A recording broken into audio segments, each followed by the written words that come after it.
বাংলার প্রসিদ্ধ রথগুলোর মধ্যে অন্যতম হুগলির বলাগড়ের গুপ্তিপাড়ার রথযাত্রা।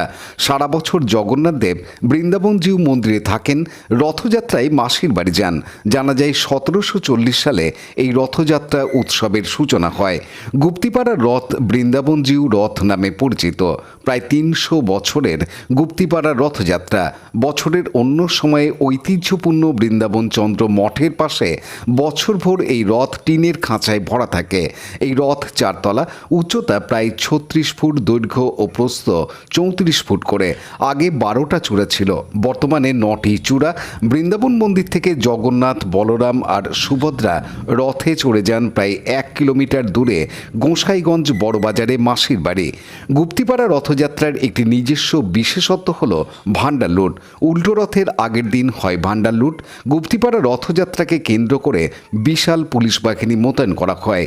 হুগলি গ্রামীণ পুলিশের বিভিন্ন থানা থেকে ওসিরা নিরাপত্তার দায়িত্বে রয়েছেন। ডিএসপি, অ্যাডিশনাল এসপি পদমর্যাদার অফিসাররা মোতায়েন থাকেন। ড্রোন ক্যামেরায় চলে নজরদারি। শ্রীরামপুরের মাহেশ জগন্নাথ মন্দিরে সকাল থেকে পুজো পাঠ হয়, বিকেলে হয় রথের টান। গুপ্তিপাড়ায় রথের টান হয় বেলা 12টায়। এই রথযাত্রা দেখতে বর্ধমান, নদিয়া, উত্তর 24 পরগনা থেকে বহু মানুষ আসেন। ভক্তের ভিড়ে গমগম করে রথের সড়ক। মেলা বসে আর সবার জন্য থাকে ভোগের ব্যবস্থা।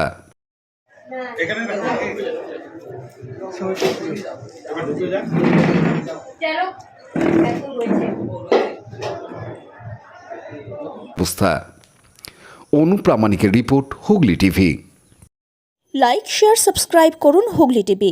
খবর এখন বুক পকেটে।